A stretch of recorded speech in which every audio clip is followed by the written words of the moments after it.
আজকের আলোচনার কেন্দ্রে আছেন বিনিয়োগ জগতের এক কিংবদন্তি পিটার লিঞ্চ আর তার সেই বিখ্যাত বই বিটিং দ্য স্ট্রিট। আমরা বইটার মূল ধারণাগুলো নিয়ে একটু গভীরভাবে কাটাছেঁড়া করব। হ্যাঁ, এমনভাবে যাতে একজন সাধারণ বিনিয়োগকারীও এর থেকে আসল নির্যাসটা খুঁজে নিতে পারেন। ঠিক।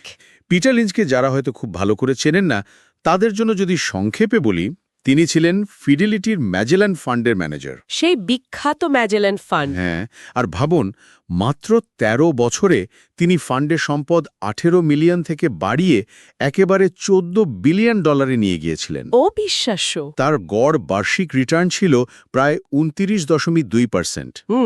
ওয়াল স্ট্রিটের ইতিহাসে এমন রেকর্ড কিন্তু খুব কমই আছে। একদম তাই। আর তার সবচেয়ে বিখ্যাত কথাটা কি? Invest in what you know, মানে আপনার পরিচিত বিষয়ে বিনিয়োগ করুন। ঠিক। আজকের দিনে কথাটা শুনতে খুব সহজ মনে হতে পারে, তাই না? হ্যাঁ, খুবই সহজ শোনায়। কিন্তু একবার ভাবুন, সেই সময়ে ওয়াল স্ট্রিট ছিল সাধারণ মানুষের জন্য একটা রহস্যময় জগৎ, যেখানে বড় বড় বিশ্লেষকরা সব জটিল চার্ট আর গ্রাফ নিয়ে বসে থাকতেন। আর ঠিক তখনই লিঞ্চ এসে বললেন যে আপনার শপিং মলের অভিজ্ঞতা একজন বড় বিশ্লেষকের রিপোর্টের চেয়েও বেশি দামি হতে পারে। মানে এটা তো একটা বৈপ্লবিক ধারণা ছিল। আপনি একদম ঠিক জায়গাটা ধরেছেন। এটা ছিল পুরো সিস্টেমটাকে চ্যালেঞ্জ করার মতো একটা ব্যাপার। লিঞ্চ বলতেন, সাধারণ মানুষের কাছে একটা বিশেষ ক্ষমতা আছে, যা পেশাদারদের যা তাদের নেই। যা তাদের নেই। সেটা হলো মাটির কাছাকাছি থাকার ক্ষমতা। চলুন এই ক্ষমতাটাকে একটু ভেঙে দেখি। আজকাল তো অনেকেই শেয়ার বাজারে সরাসরি বিনিয়োগ করতে একটু ভয় পান। হ্যাঁ, ভয় তো পানি। সবাই মিউচুয়াল ফান্ডের দিকে ছোটেন, যদিও বেশিরভাগ ফান্ডই বাজারে যে গড় রিটার্ন সেটাকেও ছাড়িয়ে যেতে পারে না। লোকসানের ভয়টাই যেন জেকে বসেছে। ঠিক। আর এখানেই সেন্ট অ্যাগনেস স্কুলের গল্পটা দারুণভাবে ফিট করে। এটা কিন্তু কোনো কাল্পনিক গল্প নয়, একেবারে সত্যি ঘটনা। হ্যাঁ, এই গল্পটা অসাধারণ। স্কুলের সপ্তম শ্রেণীর একদল ছাত্রছাত্রী তাদের শিক্ষিকা জোয়ান মরিসের অধীনে একটা মডেল স্টক পোর্টফোলিও তৈরি করেছিল। সপ্তম শ্রেণী ছাত্রছাত্রী, মানে যাদের বয়স বর্জর ১২ বা ১৩। হ্যাঁ, ঠিক তাই। অবিশ্বাস্য। তো কি হয়েছিল তাদের? অবিশ্বাস্য তো বটেই। ২ বছরের মধ্যে তাদের পোর্টফোলিও ৭০% লাভ করে। ৭০%? হ্যাঁ, ৭০%। আর এটা শুধু ভালো লাভই ছিল না, এটা সেই সময়ের নামিদামি পেশাদার মিউচুয়াল ফান্ড ম্যানেজারদের, এমনকি S&P 500-এর পারফরম্যান্সকেও হারিয়ে দিয়েছিল। দাঁড়ান। মানে পেশাদার ফান্ড ম্যানেজাররা যেখানে হিমশিম খাচ্ছেন, সেখানে একদল স্কুল ছাত্রী তাদের হারিয়ে দিল। এ তো পুরো ডেভিড বনাম গলিয়াথের গল্প। অনেকটা সেরকমই। কিন্তু কিভাবে? তাদের গোপন অস্ত্রটা কি ছিল? আসলে কোনো গোপনাস্ত্র ছিল না। তাদের কৌশল ছিল লিঞ্চের সেই মূলমন্ত্র, আপনি যা জানেন তাই কিনুন। ও আচ্ছা। তারা এমন কোম্পানির স্টক বেছে নিয়েছিল যাদের পণ্য তারা নিজেরা ব্যবহার করত বা খুব ভালো করে চিনত। যেমন ধরুন পেন্টেক। পেনটেক। হ্যাঁ, কারণ তারা সেই কোম্পানির কলম ব্যবহার করত, অথবা ডিজনি, কারণ তারা ডিজনির সিনেমা দেখতে ভালোবাসত। তার মানে কি এটা শুধুই ভাগ্য ছিল? মানে জনপ্রিয় নাম দেখে কিনে ফেলেছে আর লেগে গেছে? একেবারেই না। এখানেই তো আসলে মজাটা। তারা শুধু নাম দেখে কেনেনি, তারা এরপর তাদের হোমওয়ার্ক করেছে। হোমওয়ার্ক করেছে? হ্যাঁ, তারা কোম্পানির ব্যবসাটা বোঝার চেষ্টা করেছে, তাদের বার্ষিক রিপোর্ট নিয়ে ক্লাসে আলোচনা করেছে। তারা বোঝার চেষ্টা করেছে যে কোম্পানিটা আসলে কিভাবে টাকা আয় করে। বাহ! এই ঘটনাটা চোখে আঙুল দিয়ে দেখিয়ে দেয় যে সফল বিনিয়োগের জন্য জটিল অ্যালগোরিদম বা কোনো গোপন সূত্রের দরকার নেই। কোম্পানির মূল ব্যবসাটা বোঝা অনেক অনেক বেশি জরুরি। তার মানে সেন্ট অ্যাগনেসের ঘটনাটা একটা বিচ্ছিন্ন উদাহরণ নাও হতে পারে। এই নিজের জ্ঞানকে কাজে লাগানোর নীতিটা কি আরও বড় পরিসরে কাজ করতে দেখা গেছে? হ্যাঁ, অবশ্যই। ইনভেস্টমেন্ট ক্লাবগুলোর দিকে তাকালে একই চিত্র দেখা যায়। যে ক্লাবগুলো শৃঙ্খলার সাথে দীর্ঘমেয়াদী পরিকল্পনা মেনে চলে আর এমন কোম্পানিতে বিনিয়োগ করে যা তাদের সদস্যরা বোঝে, তারা সাধারণত বাজারের অস্থিরতার মধ্যেও ভালো ফল করে। আচ্ছা। সেন্ট অ্যাগনেসের ছাত্রছাত্রীরা ঠিক সেই কাজটাই করেছিল। তারা ধৈর্য ধরেছিল এবং নিজেদের গবেষণার ওপর বিশ্বাস রেখেছিল। আচ্ছা, বোঝা গেল। তাহলে সঠিক স্টকটা খুঁজে বের করা একটা বড় ধাপ। কিন্তু আমার মনে হয় আসল পরীক্ষাটা শুরু হয় স্টক কেনার পরে। ঠিক।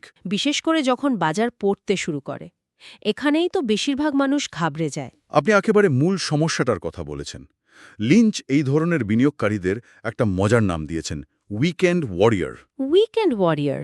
সপ্তাহান্তের যোদ্ধা। হ্যাঁ, বা বলা যেতে পারে সপ্তাহান্তে দুশ্চিন্তাগ্রস্ত যোদ্ধা। এটা বলতে ঠিক কি বোঝায়? আমার মাথায় আসছে সেই সব বিনিয়োগকারীর ছবি যারা সারা সপ্তাহ হয়তো ঠিকঠাক, কিন্তু শনি রবিবার খবরের কাগজ বা টিভি চ্যানেল দেখে। আতঙ্কিত হয়ে পড়েন। হ্যাঁ, আর সোমবার বাজার খুলতেই সব বিক্রি করার জন্য ঝাঁপিয়ে পড়েন। ব্যাপারটা কি এরকমই? একদম নিখুঁত বর্ণনা। লিঞ্চের মতে শেয়ার বাজারে টাকা হারানোর সবচেয়ে সহজ উপায় হল ভয় পেয়ে নিজের ভালো শেয়ারগুলো বিক্রি করে দেওয়া। তিনি তার নিজের একটা অভিজ্ঞতার কথা বলেছেন। প্রতি বছর তিনি ব্যারেন্স রাউন্ড টেবল নামে একটা আলোচনায় যেতেন, যেখানে দেশের সেরা অর্থনৈতিক বিশেষজ্ঞরা অংশ নিতেন। তাহলে তো সেখানে খুব উচ্চস্তরের আলোচনা হতো, বাজারের ভবিষ্যৎ নিয়ে দারুণ সব পূর্বাভাস পাওয়া যেত নিশ্চয়ই। মজার ব্যাপার হলো ঠিক তার উল্টোটা হতো। লিঞ্চ বলেছেন, প্রতি বছরই সেই বিশেষজ্ঞরা সাধারণ বিনিয়োগকারীদের মতোই দুশ্চিন্তা প্রকাশ করতেন। তাই নাকি? হ্যাঁ, কেউ বলতেন মুদ্রাস্ফীতি সব শেষ করে দেবে, কেউ বলতেন সুদের হার বাড়ছে, বাজার এবার পড়বেই। তাদের দুশ্চিন্তা আর একজন সাধারণ বিনিয়োগকারীর দুশ্চিন্তার মধ্যে কোনো পার্থক্যই ছিল না। তার মানে ভয় বা দুশ্চিন্তাটা সর্বজনীন, এমনকি তথাকথিত জনগণরাও এর বাইরে নন। তাহলে সফল আর অসফল বিনিয়োগকারীর মধ্যে পার্থক্যটা কোথায়? পার্থক্যটা হলো প্রতিক্রিয়ায়। সবাই ভয় পায়, কিন্তু সফল বিনিয়োগকারীরা সেই ভয়ের প্রতিক্রিয়ায় হুট করে কিছু করে বসেন না। আচ্ছা। লিঞ্চের পরামর্শ হল বাজারের পতনকে বিপদ হিসেবে না দেখে একটা সুযোগ হিসেবে দেখতে হবে। এটা আপনার পছন্দের কোম্পানির শেয়ার ডিসকাউন্টে কেনার একটা দারুণ সুযোগ। ঐতিহাসিক তথ্য তো এটাই বলে, তাই না? দীর্ঘমেয়াদে স্টক অন্য যে কোনো অ্যাসেটের চেয়ে অনেক বেশি রিটার্ন দিয়েছে। এখানেই তো নিয়মিত বিনিয়োগ বা যাকে বলে সিস্টেম্যাটিক ইনভেস্টমেন্ট প্ল্যান এসআইপির মতো ধারণাগুলো চলে আসে, আবেগকে দূরে রাখার জন্য। ঠিক ধরেছেন। যারা আবেগের বশে বাজার কখন উঠবে বা নামবে তা অনুমান করার চেষ্টা করেন না, বরং 401k প্ল্যান বা এসআইপির মতো নিয়মিত বিনিয়োগ করে যান, তারাই দীর্ঘমেয়াদে সবচেয়ে বেশি লাভবান হন। কারণটা কি? কারণ বাজারের পতনের সময় তারা অজান্তেই কম দামে বেশি ইউনিট কেনেন। এতে তাদের গড় ক্রয়মূল্য কমে যায়, আর বাজার যখন আবার ওঠে তখন তাদের লাভ অনেক বেশি হয়। তাহলে ভয়কে নিয়ন্ত্রণ করা একটা বড় চ্যালেঞ্জ। কিন্তু ভয়কে জয় করার পর একজন বিনিয়োগকারীর সক্রিয়ভাবে কি করা উচিত? লিঞ্চ নিজে কিভাবে এই অবিশ্বাস্য রিটার্ন জেনারেট করতেন? তার ম্যাজেলেন ফান্ড পরিচালনার কৌশলটা কি ছিল? দেখুন, এর পেছনে দুটো মূল স্তম্ভ ছিল। প্রথমটা হলো নমনীয়তা বা ফ্লেক্সিবিলিটি। নমনীয়তা? হ্যাঁ, তিনি নিজেকে কোনো একটা নির্দিষ্ট ধরনের স্টকের গণ্ডিতে বেঁধে রাখেননি। যেমন তিনি শুধু গ্রোথ স্টক বা শুধু ভ্যালু স্টক কিনতেন না। আচ্ছা। বাজারের পরিস্থিতি অনুযায়ী যেখানেই তিনি সুযোগ দেখতেন সেখানেই ঝাঁকিয়ে পড়তেন। অর্থনীতি যখন ভালো তখন এক ধরনের স্টক, যখন খারাপ তখন অন্য ধরনের স্টক। আর দ্বিতীয় স্তম্ভটা নিশ্চয়ই তার সেই বিখ্যাত গবেষণা পদ্ধতি, যেটা কেবল টেবিলে বসে রিপোর্ট পড়ার মধ্যে সীমাবদ্ধ ছিল না। একদম, যেটাকে তিনি বলতেন লেগওয়ার্ক। লেগওয়ার্ক। হ্যাঁ, এর মানে হলো তিনি নিজে কোম্পানিগুলোতে যেতেন, ম্যানেজমেন্টের সাথে কথা বলতেন, তাদের কারখানা ঘুরে দেখতেন, তাদের পণ্য ব্যবহার করে দেখতেন। তার যুক্তি ছিল খুব সহজ একটা: কোনো কোম্পানি সম্পর্কে সবচেয়ে ভালো জানে সেই কোম্পানির ম্যানেজমেন্ট, কোনো ওয়াল স্ট্রিট বিশ্লেষক নয়। কিন্তু এটা কি একজন সাধারণ বিনিয়োগকারীর জন্য বাস্তবসম্মত? লিঞ্চের পক্ষে তো একটা কোম্পানির সিইওর সাথে দেখা করা সহজ ছিল। আমার বা আপনার পক্ষে কি সেটা সম্ভব? খুব ভালো প্রশ্ন। না, আমাদের পক্ষে হয়তো সেটা সম্ভব নয়, কিন্তু লিঞ্চের লেগওয়ার্কের যে মূল দর্শনটা সেটা আমরাও প্রয়োগ করতে পারি। কিভাবে? আমাদের জন্য লেগওয়ার্ক মানে হলো চোখ কান খোলা রাখা। আপনার এলাকার কোনো দোকানে সবসময় ভিড় থাকে? আপনার বন্ধুরা কোন মোবাইল অ্যাপটা সবচেয়ে বেশি ব্যবহার করছে? কোন গাড়ির মডেলটা রাস্তায় বেশি দেখা যাচ্ছে? এই সাধারণ পর্যবেক্ষণগুলোই হলো আমাদের লেগওয়ার্ক। একটা উদাহরণ দিলে ব্যাপারটা আরও পরিষ্কার হবে।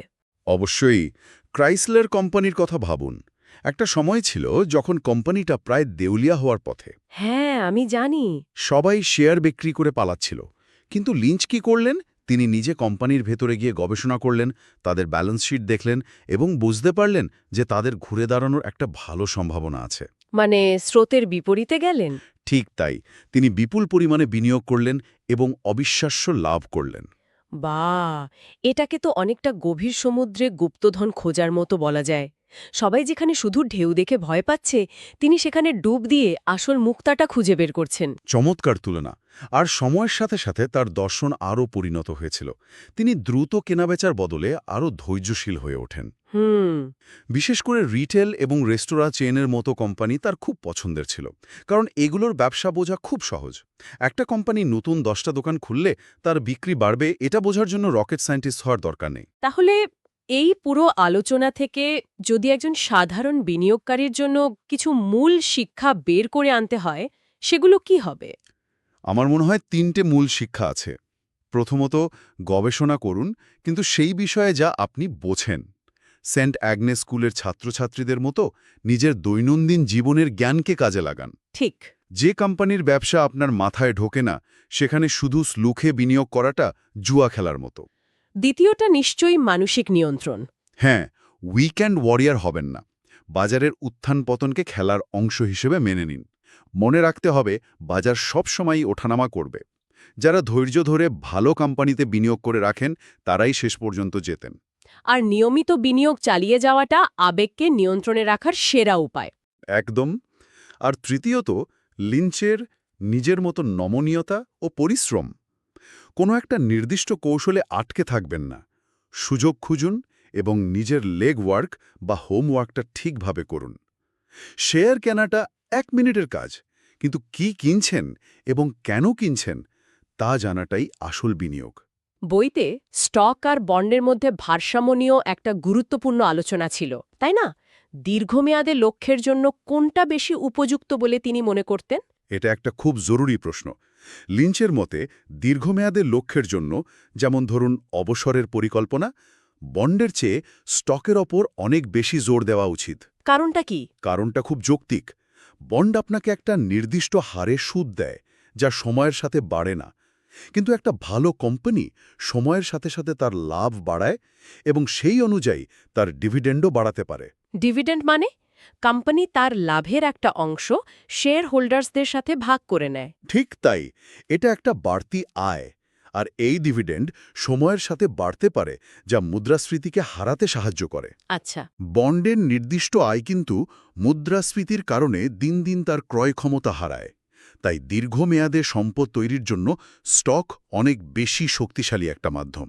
সব মিলিয়ে পিটার লিঞ্চের মূল বার্তাটাই হল সাধারণ বিনিয়োগকারীর ক্ষমতায়ন।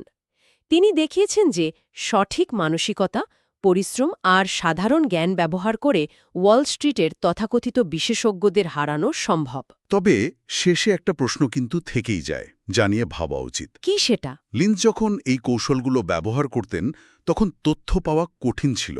তাই স্থানীয় জ্ঞান বা ব্যক্তিগত পর্যবেক্ষণ ছিল একটা বিরাট সুবিধা। ঠিক। কিন্তু আজকের ইন্টারনেট আর সোশ্যাল মিডিয়ার যুগে তথ্যের কোনো অভাব নেই। এর সাথে যোগ হয়েছে হাই ফ্রিকোয়েন্সি অ্যালগোরিদমিক ট্রেডিং। আজকের এই পৃথিবীতে সেন্ট অ্যাগনেস স্কুলের ছাত্রছাত্রীদের মতো সাধারণ বিনিয়োগকারীদের সেই সুবিধা কি এখনও আগের মতোই শক্তিশালী আছে, নাকি খেলার নিয়মটাই পুরোপুরি বদলে গেছে?